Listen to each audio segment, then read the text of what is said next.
A boss stops beneath a black umbrella. The box in the rain makes a sound. The rain narrowed Seoul into bright threads and dark alleys. A patient stitching that never quite closed. Jae-ho walked beneath a black umbrella that knew how to keep secrets. His shoes avoided puddles like negotiations. The city had a way of showing you what you didn't ask to see, and tonight it chose a cardboard box.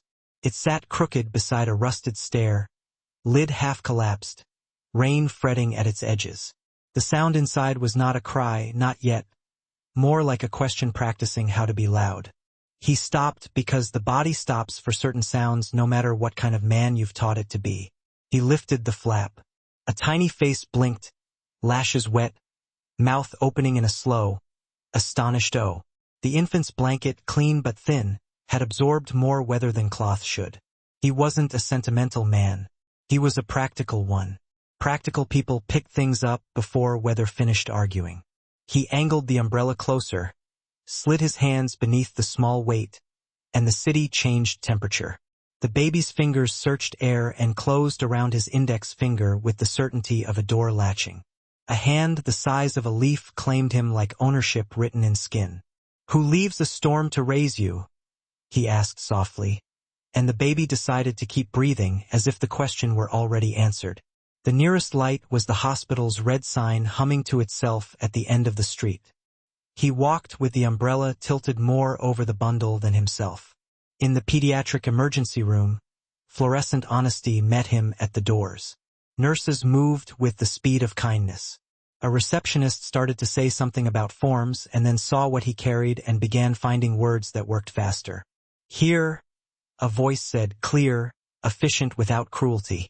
A nurse stepped forward, tying off a mask as she came. She was small, composed, eyes reading the child first and him second. "Sora," the badge said, and then, "Pediatric." She didn't ask him to hand the baby over like that required surrender. She offered a warm towel as if offering him a way to keep holding on.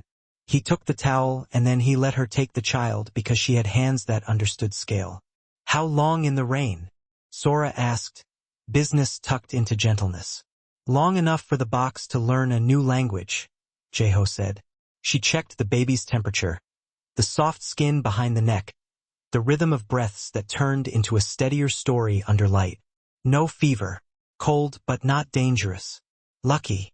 She glanced at him then, at the fine suit swallowing weather, at the umbrella clamped in one hand even indoors, at a face that belonged in rooms where candles were for decor and silence was paid for. "And you, dry enough," he said. "You don't look like a man who finds boxes," she said, not unkindly. "I don't look like a man who leaves them either." Sora nodded once, an agreement with the better version of truth. She spoke to the baby first and then to him. The order made sense. "We'll run checks. I'll call child services. Do you know anything about the parents?" He shook his head. The umbrella dripped discreetly in a corner like a servant. "Only that they were not made for rain." She lifted the baby's tiny arm, counted, listened. "She's strong," Sora said. "Hungry, mostly." She looked back at him. "You can wait over there if you want. There's coffee that tastes like a lesson." He nearly smiled. "I'll wait here." "Here is fine," she said, as if she had decided not to categorize him yet. He stood a meter away and watched a person who knew how to keep small things alive go about it like it mattered. He had hired men for steadiness before, drivers, lawyers, the sort who could make ink behave, but this was a different steadiness, the kind that came from having practiced the same miracle so often it stopped being miraculous and started being routine. Forms arrived with their blank rectangles and hungry lines. "We'll need basic details," Sora said. "Who found her, where, time, and your contact in case social services has questions." He took the pen. He wrote his name like a quiet contradiction and added a number that found him whether he wanted to be found or not. The receptionist's eyebrows twitched at the name and then smoothed. Sora didn't react. Either she didn't read it or she knew how to read and keep going. An officer came, calm, polite, the kind of man who knew the ward's rhythm. And Jae-ho gave a version of events that was clean and true enough. When the officer left, Sora wrapped the baby in a thicker blanket and angled a heat lamp closer. The infant made the smallest, most satisfied sound Jeho had ever heard from anyone. "What will happen to her?" he asked, voice low to keep from startling anything. "We place, we check, we wait," Sora said. "Sometimes family is found quickly. Sometimes it takes a minute." "A minute," she smiled without it being about him. "In this department, a day is a year, and a week is forever. A minute is longer than it sounds." He nodded because he understood certain kinds of time dilation. The baby yawned like a cat and then decided sleep was a language worth trying. He watched Sora secure the blanket with the competence of someone who could tie a bow on chaos. "Thank you," he said. "It's my job," she said, and then, maybe because the moment asked, she added, "But I still like hearing it." His phone buzzed. The screen offered a line of texts from people who control doors and like to be thanked for it. He turned it face down, a small mutiny in a life built of larger ones. "Child Services will take custody tonight," Sora said. "After that, there are processes. Foster placement, inquiries. If you want to follow the case, I can connect you." "Follow," he repeated, tasting the word like something that might be bad for his teeth and good for him anyway. She hesitated, not with fear but with a nurse's calibrated caution. "I have to say this. If you're thinking of doing anything that looks like taking responsibility, this life, whatever it is, needs to be safe for a small person. No guns. No men who prefer shouting to sentences. No rooms where she has to guess where to stand." He considered the small body under the lamp and the rooms he owned that had forgotten what gentleness looked like. "I can change rooms," he said. "Good," she said. "Then change them before she can name colors." There were other people in his world who had always spoken like that. Priests who lacked imagination, teachers who believed warning was a form of love. Sora's version sounded like architecture. He pictured, for the first time in a very long time, a front door no one had to approach carefully. The baby stirred. Sora lifted her easily and the child's face turned toward the warmth made of human. "Do you want to?" Sora began, then stopped as if unsure whether to invite or test. "She already decided your furniture." He reached out, hands that had set 1,000 terms learning a new one. The weight settled into his arms as if he had been designed with this configuration in mind and had simply forgotten to use it. The infant sighed, a sound like a secret telling him it trusted him not to shout it down the hall. "You're not a sentimental man," Sora said, not asking. "Nobody pays for that," he said. "Some people do," she said. "They just don't write it in ledgers." A different kind of ledger waited for him across town. He left the hospital carrying the emptiness where the baby had just been, as if the space itself had weight. The rain had paused to inhale and consider its next sentence. His men were waiting at the table that assumed it was the center of the world. A long, low thing with the right amount of shine, surrounded by suits cut to intimidate. The stroller he'd brought in with him sat a step behind his chair, empty, an accusation with wheels. "Boss?" one of the older capos said carefully, eyes catching on the stroller and then fleeing. "Is there news?" "There is a child," Jeho said, "found in our street. That makes her ours before she is anyone else's." A younger man scoffed before he remembered to be clever. "Weakness," he said, reflex dressed like wisdom. Jeho looked at him the way surgeons look at tumors and decided how much mercy would be necessary. "If you fear what is small," he said evenly, "you are already small." The room adjusted around the sentence as if the floor had tilted 3 degrees. Someone coughed ambition into his fist. Someone else discovered he needed water. "The rivals will notice," the consigliera said, more thoughtful than afraid. He had lived long enough to see tides turn and names wash off doors. "They will notice what I show them," Jeho said. "I will show them terms." "What terms?" another asked, and what he meant was, "How do we keep our teeth?" "No violence near the child," Jeho said. He surprised himself with how the word returned like it had been waiting on his tongue. "Child. No meetings within a block of where she sleeps. No guns in any room I enter for anything that touches her life. If you cannot obey that, you cannot stand beside me." Silence found a chair and got comfortable. "This is not sustainable," someone said gently, as if softness would help the idea pass. Try, Jae-ho said. If it fails, tell me with evidence, not prophecy. When the meeting ended, it ended like good meetings do, without applause, without anyone being sure whether they had won or lost. The stroller followed him out, rattling once over a seam in the floor like a laugh. Outside, the rain had decided to return in a kinder mood. He stood beneath an awning and dialed the number Sora had written on the corner of a form, her handwriting neat enough to reassure anyone who worried about consequences. Jae-ho, she said when she picked up, as if she had practiced saying it without judgment. We placed her in a temporary cot for the night. She's sleeping. You can stop imagining the worst. I wasn't, he lied. You were, she said. But it's normal. You'll get better at not thinking in disasters. I want to follow, he said, the process. I'll connect you with the caseworker in the morning, Sora said. She paused, then added, and if you meant what you said in here about changing rooms, start tonight. I have men, he said. They can move walls faster than paper can. Start with rules, she said. Walls later. They ended the call without wasting the last seconds on politeness that didn't add anything. He watched a taxi search for a fare and a couple run without minding the rain and a group of teenagers laugh like they had invented weather. He felt ridiculous and relieved and slightly rearranged. Back at his apartment, high enough to count as sky, quiet enough to hear himself. The rooms looked at him, waiting to see what name they would have next. He took a pen from the drawer designed to hide things better than drawers should, and on a sheet of paper that usually held numbers, he wrote 4 lines. No guns where she will be. No meetings where she will sleep. No secrets that make her small. No storms we invite indoors. He taped the paper to the inside of his front door, where he would have to see it on his way out and back. A ridiculous place for commandments. Perfect one. The city kept raining like an apology it meant. Somewhere 2 neighborhoods away, a tiny person learned that warm could be a constant. He lay down for the first time in longer than he would admit and listened to a different kind of silence. A silence that expected him to keep a promise. By morning, he would call the caseworker. By afternoon, he would send men to move meetings and menus, swap addresses and habits, shift a life by inches until it was unrecognizable to anyone who preferred thunder to weather.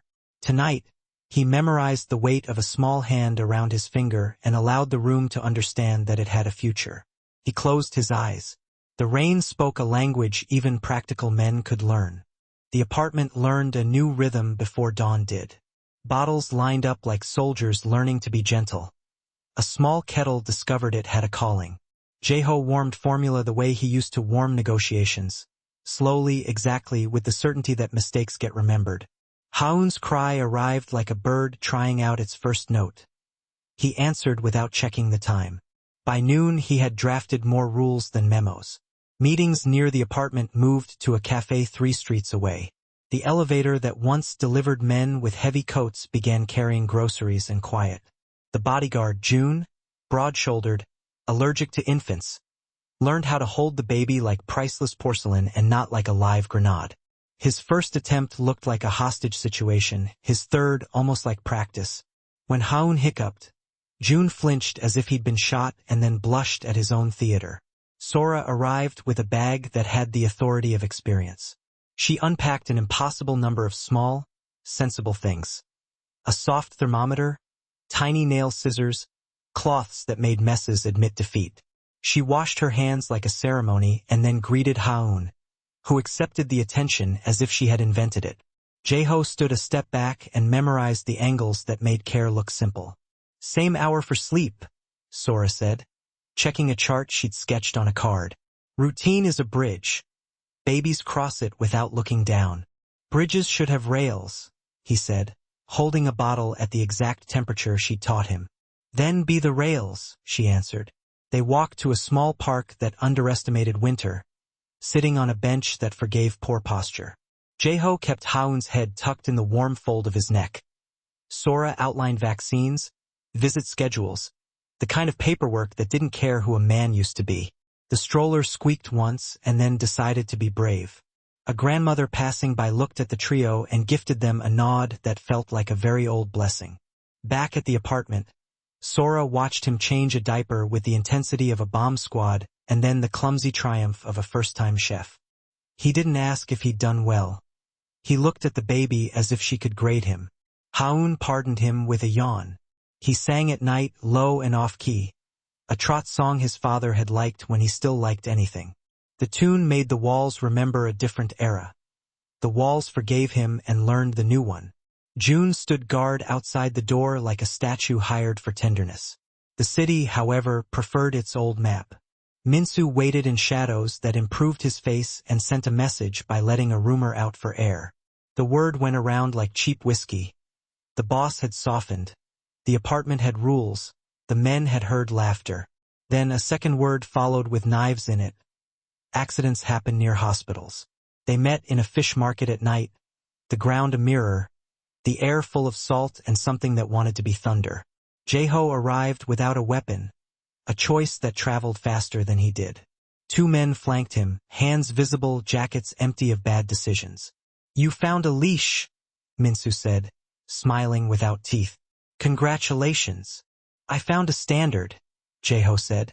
"They are expensive, but the returns are clean." Minsu toyed with a fillet knife he had not earned the right to touch. "You put rules on a door. Cute. The street writes its own." "Then I will move the street," Jae-ho said. Minsu nodded as if they were in agreement.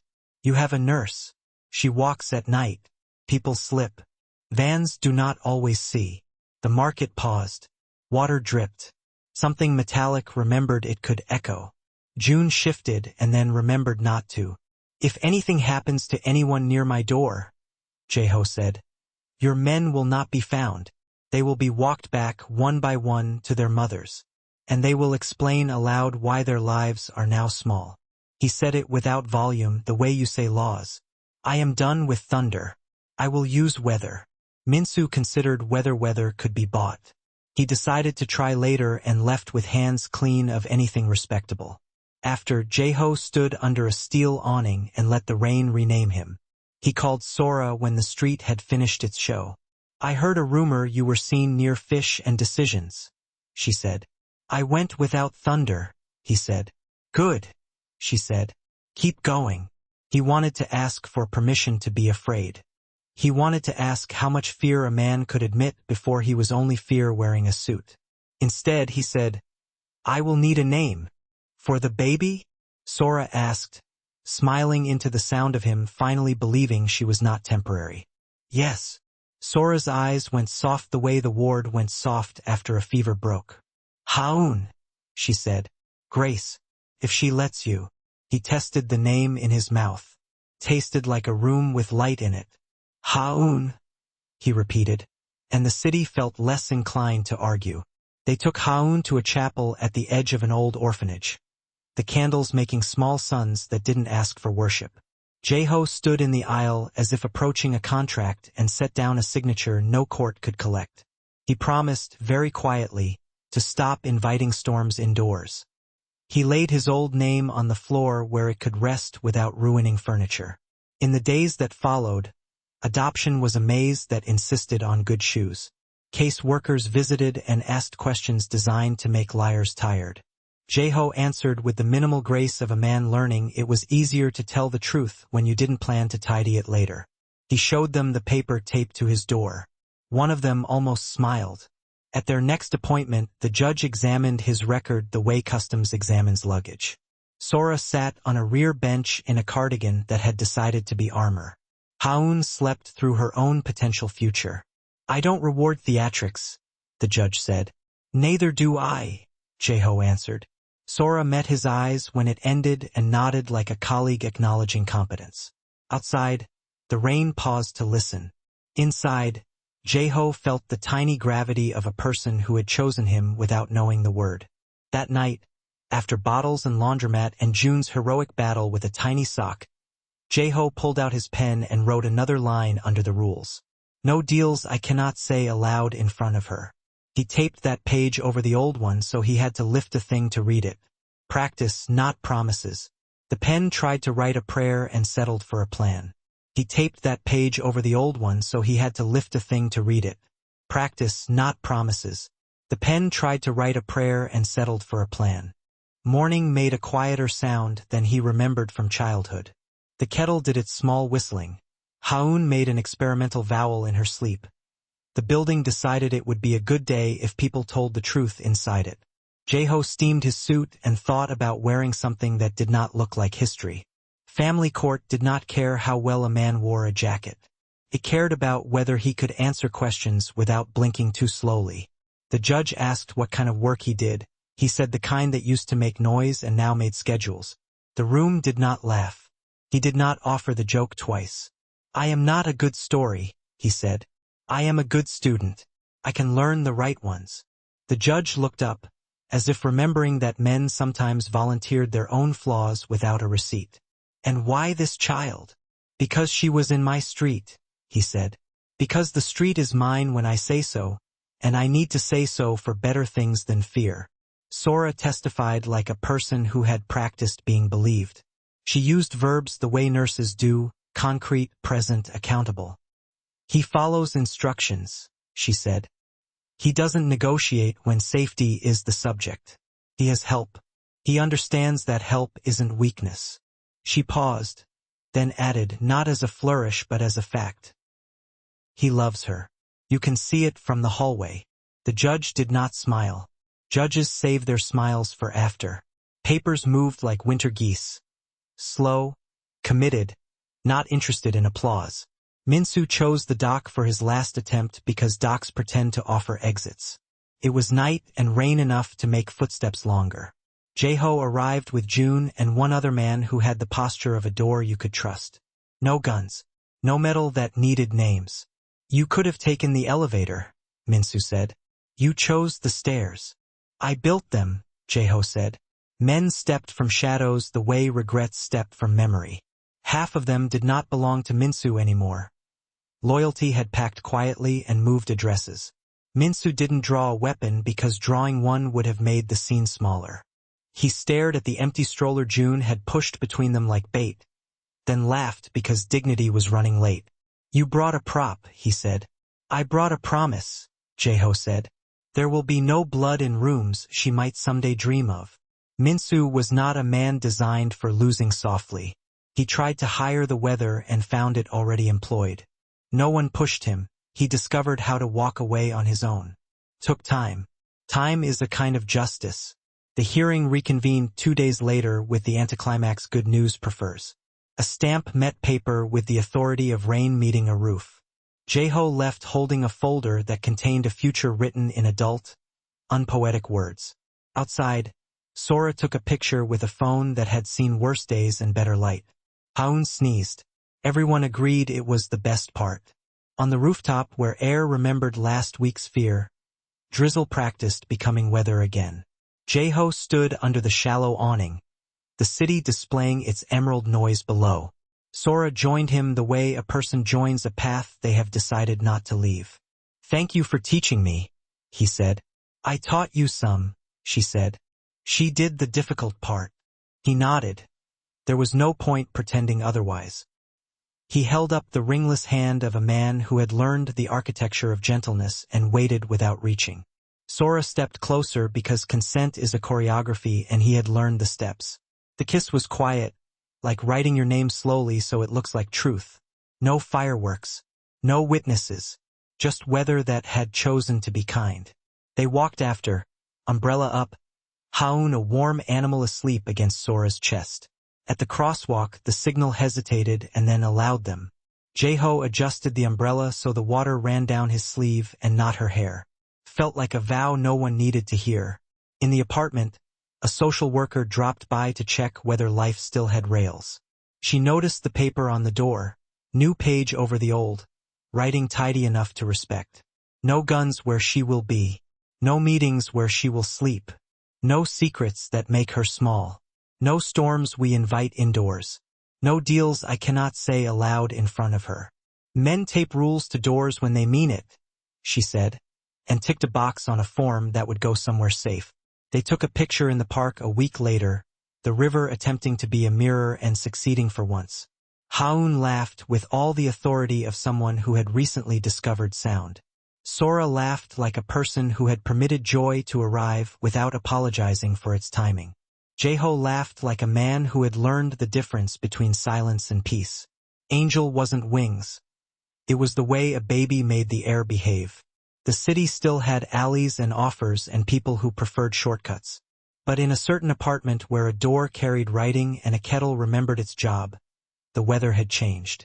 That night, after the bottle and the soft song, after June lost a battle to a tiny sock and blamed gravity, Jeho wrote one more line and did not tape it up because it didn't need to be read to be obeyed. Keep the light on. He stood in it the way a man stands in a decision he intends to repeat, and for the first time since he'd learned how to be feared, he considered being known.